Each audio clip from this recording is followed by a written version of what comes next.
Donc,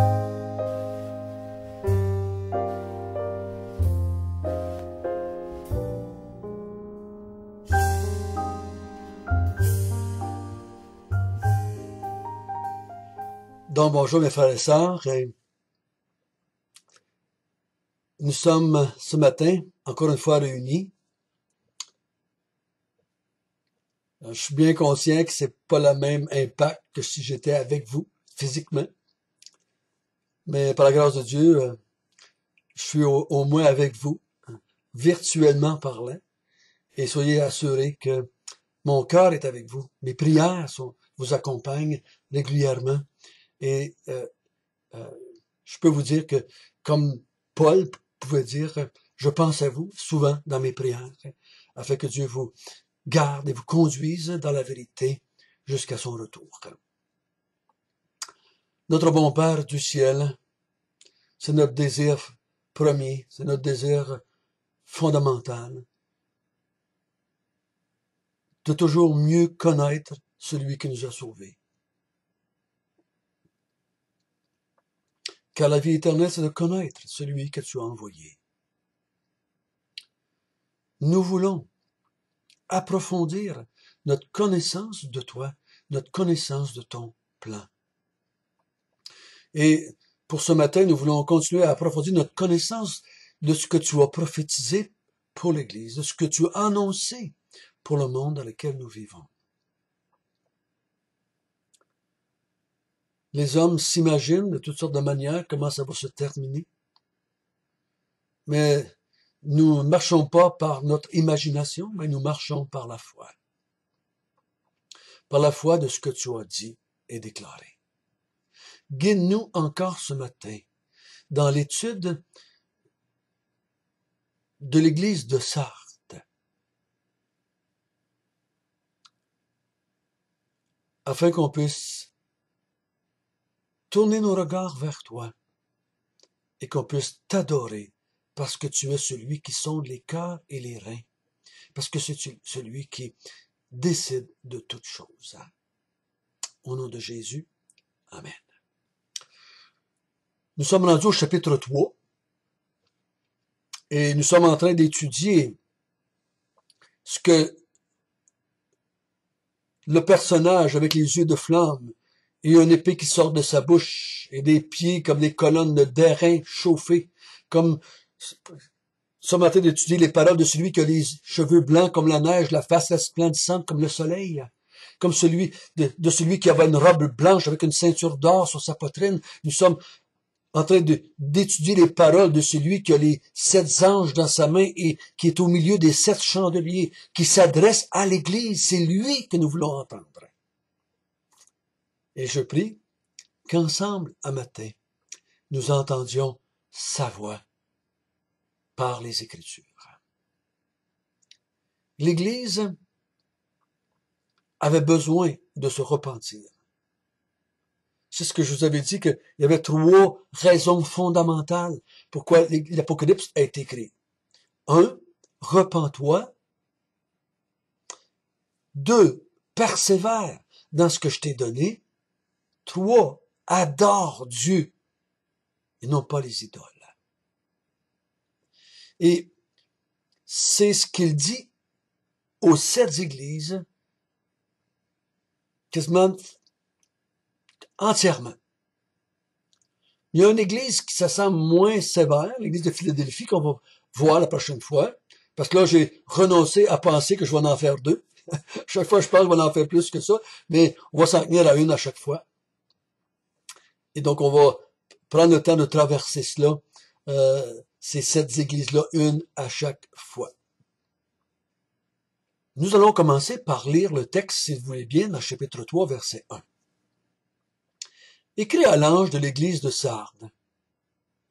Voici ce que dit celui qui a les 7 esprits de Dieu et les 7 étoiles. Je connais tes œuvres. Je sais que tu passes pour être vivante ou vivant et que tu es mort. Sois vigilant et affermis le reste qui est près de mourir, car je n'ai pas trouvé tes œuvres parfaites devant mon Dieu. Rappelle-toi donc comment tu as reçu et entendu la parole garde-la, repens-toi. Si tu ne veilles pas, je viendrai comme un voleur, et tu ne sauras pas à quelle heure je viendrai te surprendre. Cependant, tu as à Sardes quelques hommes qui n'ont pas souillé leurs vêtements.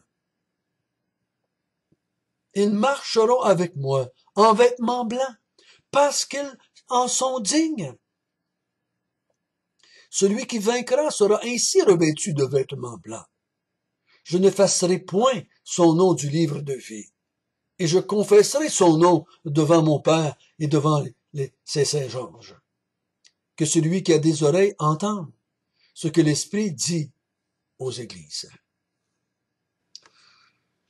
Ce n'est pas pour rien, je crois, que l'auteur, à chaque fois, au commencement de la lettre à l'église de Sardes, et à la fin, il dit à chaque fois, il dit, qui est-ce qui parle? Ça vient pas des hommes. Il dit, ici, il va dire, c'est celui qui a les 7 esprits de Dieu.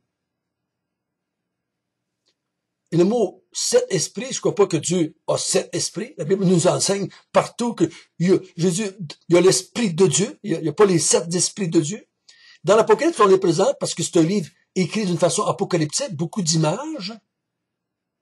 Les 7 esprits de Dieu représentent la totalité de ce que Dieu est, les esprits de Dieu ou l'esprit de Dieu.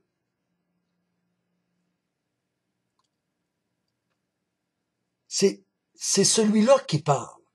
Puis à la fin, il dit que celui qui a des oreilles entende ce que l'Esprit dit aux 7 églises. Donc, il met entre parenthèses, puis il veut qu'on soit sûr qu'on reçoit ici la parole de Dieu et non pas la parole de Jean. Jean est juste un moyen par lequel Dieu transmet ses paroles. Donc, il se présente comme celui qui a les 7 esprits de Dieu. Qui ça? Celui de la vision, celui qui a les 7 étoiles dans sa main. C'est Jésus. Jésus est Dieu parce que Jésus a les 7 esprits de Dieu. Jésus a les 7 esprits de Dieu. Donc, Jésus, si il était une créature, peu importe à quel point on le mettrait une autre, la première créature, la plus grande créature, il pourrait pas avoir les 7 esprits de Dieu. Il pourrait pas les contrôler. Celui qui parle est animé par l'Esprit de Dieu. Et c'est lui qui a les 7 étoiles. C'est lui qui est en contrôle, celui qui est en charge. C'est celui qui a autorité dans l'Église. C'est lui, comme Paul le dit, qui est la tête du corps de Christ. C'est lui qui est le Seigneur de l'Église. C'est lui, notre maître, notre professeur, notre enseignant.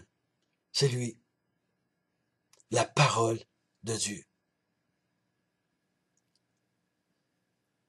C'est vraiment, en tout cas personnellement, ça me donne un bien-être profond de savoir que ce que je lis, ce que j'entends, ce que je regarde avec vous ce matin, ça vient de Dieu.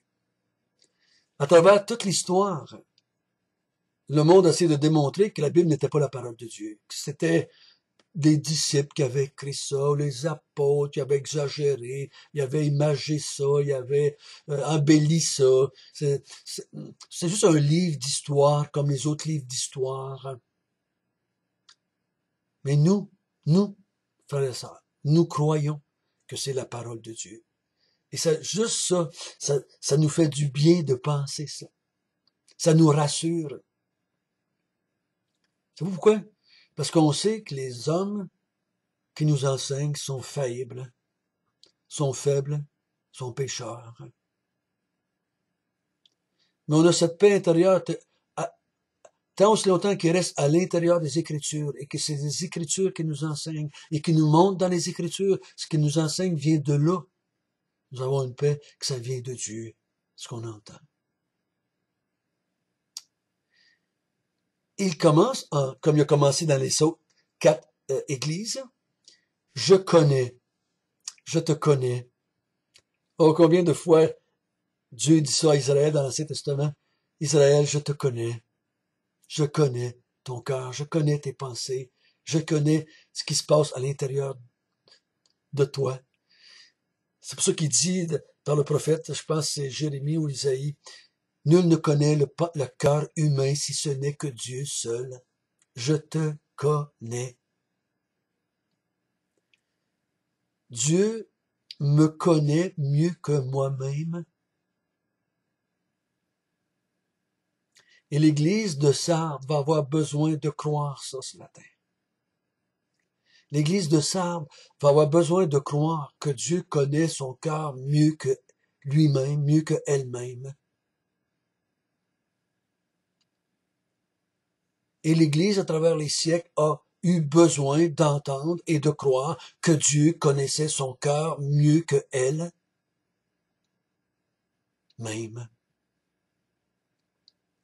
Je connais tes œuvres.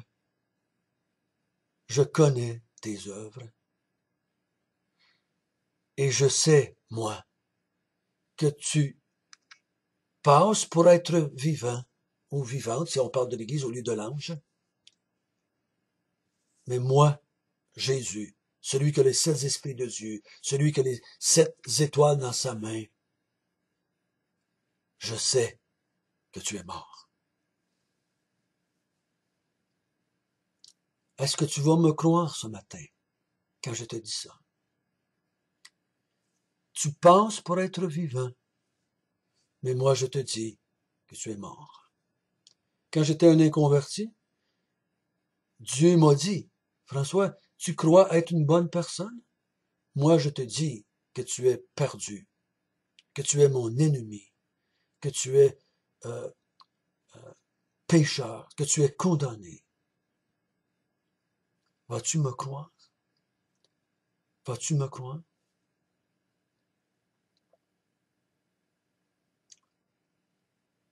Ici, il dit à l'Église, dans ma tête, me semble, ça a dû quasiment être un choc. Tu passes, tu parais, il semble. Quand les gens te regardent de l'extérieur, quand toi-même tu te regardes de l'extérieur, tu passes pour être vivant ou vivante. Et moi, je te dis, tu es mort, spirituellement mort. Tu n'es pas vivant. C'est pour ça qu'il se présente à la fin. Je suis celui qui sonde. Hier, qui a dit ça, pas hier, mais la dernière fois qu'on s'est vu. Tu sondes les cœurs, tu sondes les reins.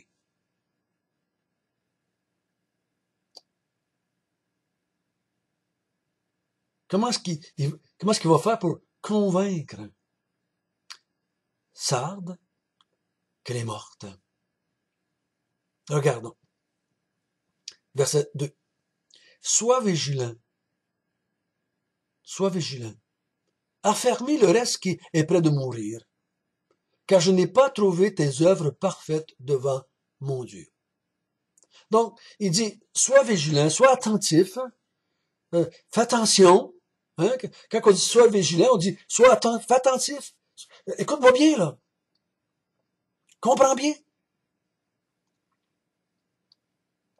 Il t'en reste un petit peu dans ton sein. Il y a quelques hommes, il dit, qui est près de mourir. Ils sont pas forts. Ils sont près de mourir. C'est pas mort. Il y en reste quelques-uns qui sont pas morts, mais ils sont pas forts. Ils sont près de mourir.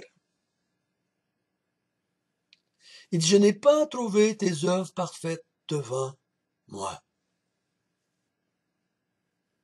Tu sais qu'est-ce qu'il parle? Est-ce qu'il serait en train de dire, tes prières sont pas tout à fait correctes? Est-ce qu'il est en train de dire, tu évangélises pas assez? Tes offrandes sont pas assez grosses? Est-ce qu'il est en train de dire, ce que tu fais pour moi, là, c'est pas parfait. C'est pas parfait. Ben non, c'est pas ça qu'il est en train de parler. De quoi est-ce qu'il parle? De quoi est-ce qu'il parle ici? Tes œuvres ne sont pas parfaites devant moi. On a vu ensemble dans les autres églises, et on va voir aussi pour le restant dans euh, de l'Apocalypse, que Jésus entend ici on pourrait traduire selon ma compréhension, ce que tu crois n'est pas parfait. Ce que tu enseignes n'est pas parfait. Ce n'est pas, c'est pour ça qu'il va juste dire après, rappelle-toi donc ce que tu as reçu et entendu, la parole. Donc, rappelle-toi comment tu as reçu et entendu la parole et garde-la. Je crois que c'est un synonyme, ça, de tes œuvres sont pas parfaites.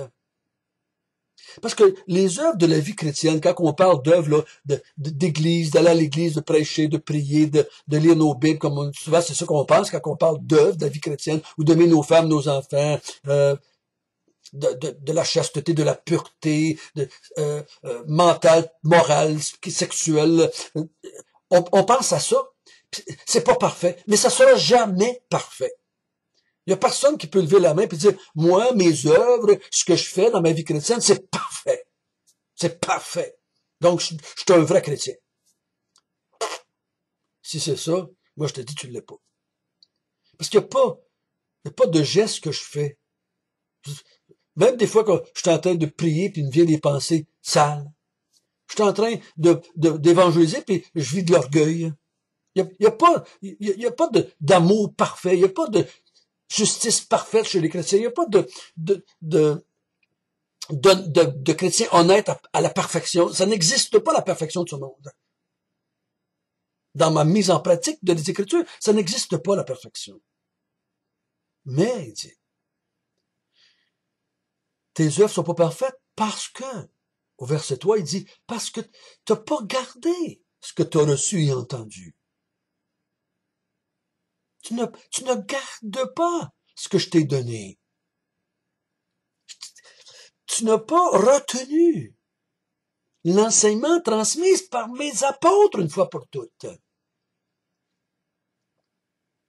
Mon frère et sœur, si vous aviez le temps de prendre un cours d'histoire de l'Église, j'ai pris un cours d'histoire avec un professeur que j'aimais beaucoup, et il nous racontait l'histoire, surtout l'histoire doctrinale de l'Église, et comment ça bougeait là-dedans.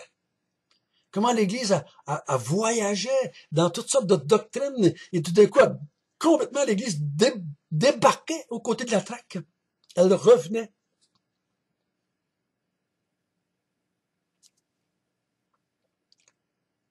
Il dit,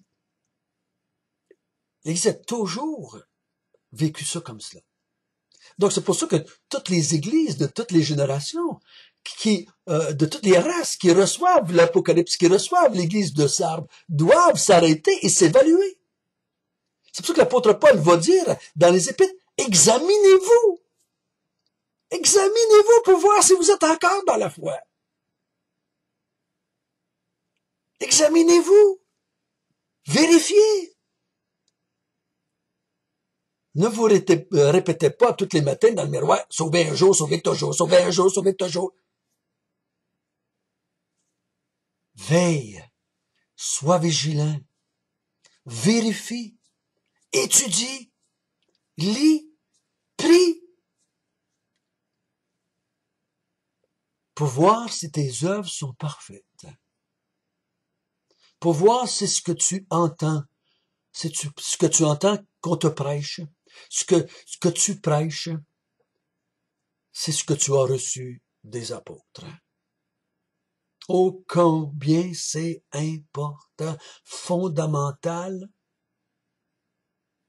L'Église a tendance, dans l'histoire, quand on lit l'histoire, elle commence avec une doctrine et elle se détourne tranquillement vers la mise en pratique, pas la mise en pratique, comme la charité envers le monde. depuis, je me souviendrai, des années 85, 90, M. Kiff nous avait enseigné sur la théologie de la libération. Que dans le monde, présentement, il y avait cette poussée-là, vous allez le voir s'établir de plus en plus, qu'on va mettre plus d'emphase dans l'Église de faire du bien à la société que de prêcher l'Évangile à la société. On va vouloir aider les pauvres de la société, les malades dans la société, et c'est bien de faire ça. Mais à un moment donné, l'Église vire de bord, et là, elle ne prêche plus l'Évangile, elle fait juste du bien. Puis si vous étudiez, il y a certains mouvements religieux aujourd'hui qui ont commencé très évangéliques et aujourd'hui sont devenus une œuvre sociale. Ils ne prêchent plus l'Évangile. Ils donnent des couvertes, ils donnent de la nourriture. Ils font du bien aux pauvres, ils s'occupent des filles mères, ils s'occupent des gens dans la rue. Mais ils ne prêchent plus l'Évangile.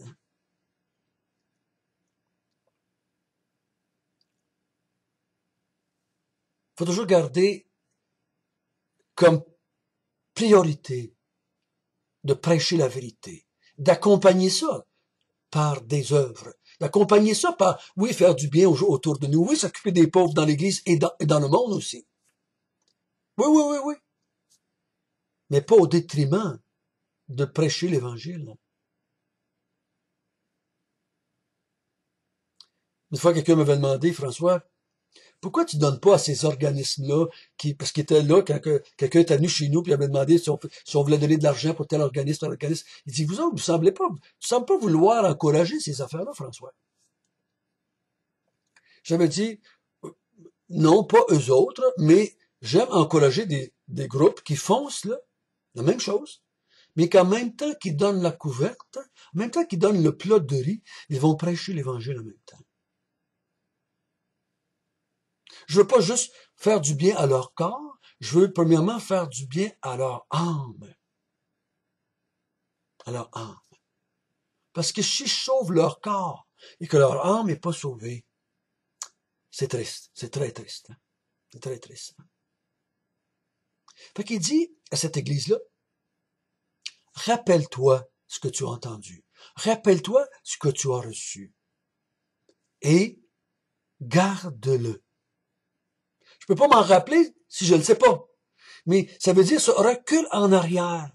Regarde en arrière. Prends les Écritures. Prends l'enseignement des apôtres et vérifie si ce que tu crois aujourd'hui vient de là.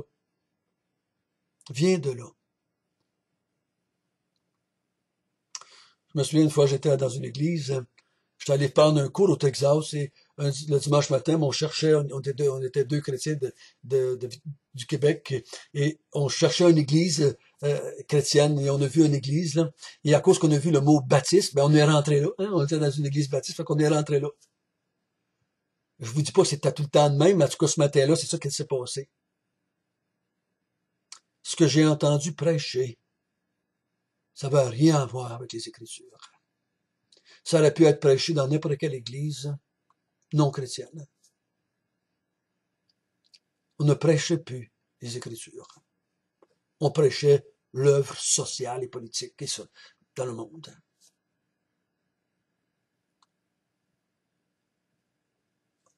Il faut vraiment se repentir quand il dit, chapitre 3, il dit, repens-toi que tes œuvres ne sont pas parfaites. Repens-toi. Repens-toi. D'être morte. De donner une apparence d'être vivante. Mais t'es morte. Repens-toi. Repens-toi. Parce que si tu te repens pas, tu vas être condamné.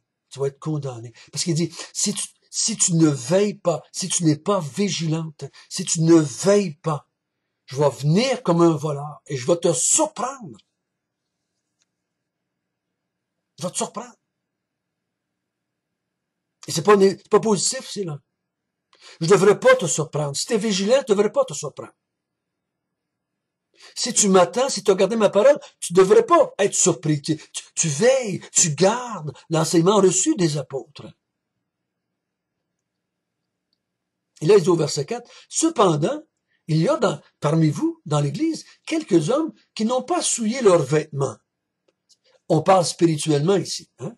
La robe blanche, qui va parler juste après, ils ont pas, leur robe, eux autres, est blanche. Parce qu'il dit, ils n'ont pas souillé leurs vêtements, ils marcheront avec moi en vêtements blancs. Donc, souiller un vêtement sale, c'est un vêtement qui reflète que les œuvres sont pas parfaites. C'est le reflet qu'ils n'ont pas gardé ce qu'ils avaient reçu et entendu. Ce qui souille mon vêtement, dans le contexte ici, ce n'est pas parce que, en tant que chrétien, j'ai fait un péché. C'est pas ça qui souille mon vêtement. Ce qui souille les vêtements ici dans le texte, c'est la fausse doctrine. C'est le mensonge. C'est les œuvres imparfaites. C'est une foi corrompue. Qu'est-ce qui les rend dignes?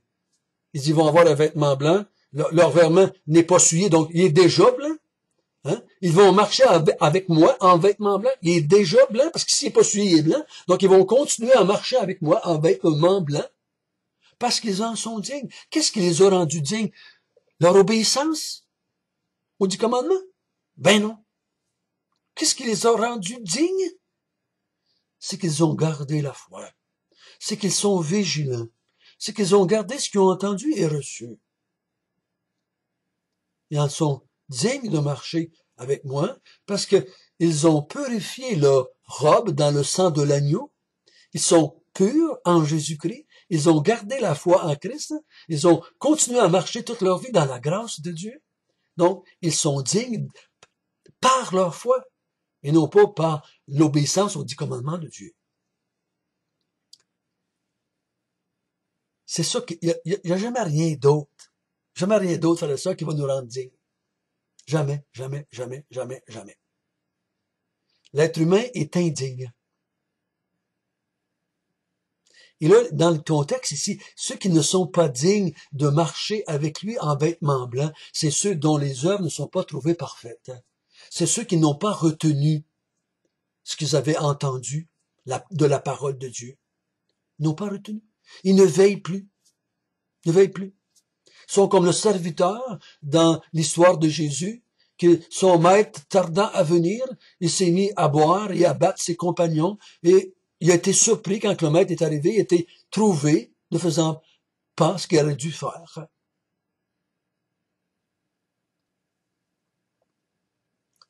Ce qui rend digne, c'est de rester attaché à la vérité. Je trouve personnellement que souvent dans nos églises, on met beaucoup trop d'emphase en essayant de faire marcher les chrétiens en bon québécois drette. On essaie d'emmener les chrétiens à moins pécher, moins pécher, moins pécher, moins pécher, moins pécher.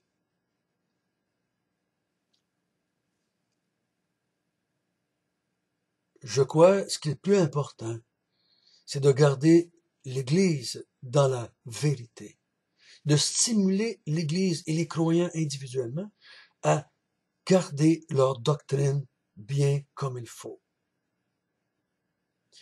Et quand la doctrine est bien comme il faut, et que le croyant croit à la doctrine, tranquillement, il va faire ce qu'il a à faire. Il va combattre le péché. Il va faire ces choses-là.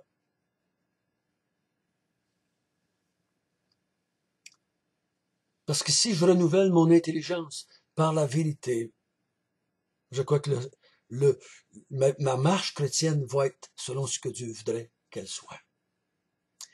Il dit au verset 5, « À celui qui vaincra sera ainsi revêtu des vêtements blancs. » Donc, ceux d'entre vous qui vont vaincre, qui vont sortir de cet état-là, qui vont vaincre la mort dans laquelle ils sont, à celui qui va vaincre, sera ainsi revêtu. Si tu te réveilles et que tu te repens et que tu sors de cette mort par la foi, tu reviens à ce que tu avais entendu, tu reviens à ce que tu avais reçu et que tu te convertis à la foi, toi aussi, tu vas marcher en vêtements blancs. Toi aussi, tu vas recevoir une vêtement blanc. Je vais te revêtir de vêtements blancs comme les quelques hommes qui avaient pas souillé leurs vêtements. Toi aussi, tu vas recevoir un vêtement blanc. Un vêtement non souillé. Si tu te repens et que tu as la victoire, je ne vais pas effacer ton nom du livre de la vie. Mais si tu n'as pas la victoire et que tu ne te repens pas, je vais effacer ton nom du livre de la vie. Et si ton nom n'est pas marqué dans le livre de la vie,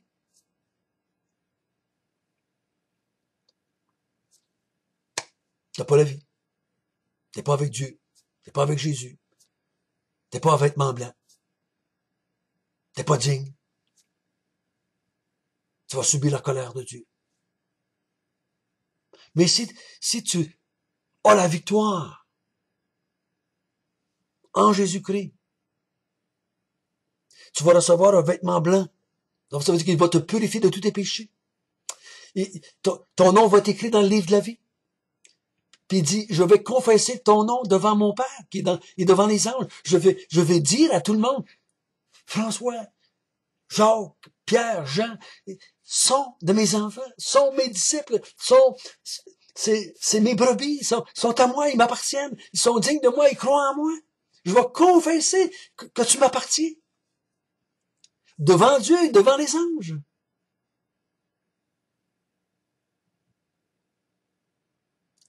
Il me semble que Jésus me tend son bras, puis qu'il dit, hein, bon et fidèle serviteur. Ou ici, il va dire, Père, c'est François, c'est Jean, c'est Jacques. Ils ont resté fidèles jusqu'à la fin. Ils ont gardé ma parole. Ils se sont pas détournés de moi. C'est un de mes disciples.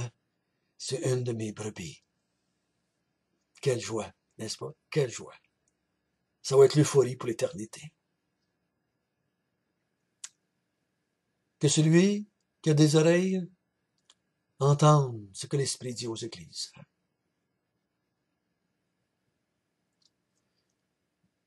Que ce soit une prière régulière dans nos vies, un peu comme David a dit un jour, Seigneur, éprouve mes pensées, éprouve mon cœur pour voir si je suis sur la voie de la vérité. Prenons l'exhortation des apôtres dans les épîtres, éprouvez-vous et regardez si vous êtes dans la foi. Prenons au sérieux ici les enseignements que Jésus a donnés aux 7 églises. Regardez si vous êtes dans la foi. Regardez si vous n'avez pas abandonné le premier amour. Regardez s'il n'y a pas de Balaam dans votre sein. Regardez s'il n'y avait pas de Jézabel dans votre sein. Vérifiez pour voir si vous n'êtes pas mort, mais que vous êtes bien vivant, et que vous êtes vivant basé sur les Écritures, basé sur la vérité reçue une fois pour toutes par les apôtres. J'avais dit une fois dans une église, j'achevais mon ministère dans une église, et j'avais dit à cette église-là, n'ayez jamais peur de réévaluer, de revérifier constamment ce que vous avez reçu de moi. Est-ce que François nous a transmis la vérité? Est-ce que je vais vérifier et voir? Je vais éprouver. Je vais comparer. Je vais interroger. Je vais lire. Je vais payer quelqu'un qui va investir sa vie pour voir si ce que j'ai entendu dans le passé est vraiment la réalité. Parce qu'il vaut mieux changer aujourd'hui que de mourir sans avoir changé, si c'est besoin d'être changé. Ça n'a pas d'importance combien ça fait de temps que je suis sauvé. L'important, c'est de mourir sauvé. C'est ça qui est important. Et je vais mourir sauvé si j'ai gardé la foi, si mes œuvres sont parfaites devant mon Dieu, si j'ai retenu ce que j'avais reçu et entendu de la part des apôtres. Si je meurs avec ça, je suis sauvé. Ça n'a pas d'importance combien ça fait de temps. Donc, c'est pour ça que faut pas avoir peur de réévaluer. De réévaluer constamment. C'est pas un manque de foi de réévaluer et de vérifier si je suis dans la foi. C'est pas un manque de foi, c'est de la foi.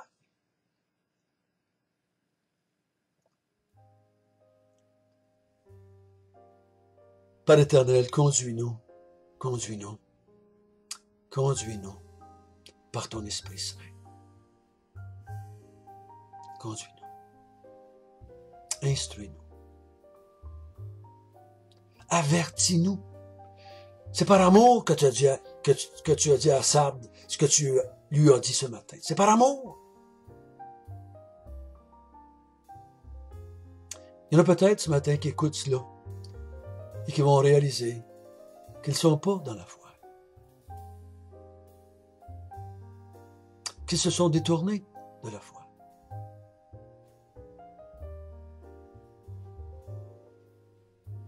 Mais Seigneur, tu dis à ces personnes-là, repens-toi, repens-toi. Et reviens à tes premières œuvres. Reviens en Jésus-Christ. Confie-toi en lui seul. Confie-toi en lui seul. N'ajoute rien et n'enlève rien à l'enseignement de Dieu. Au nom de Jésus, nous te glorifions.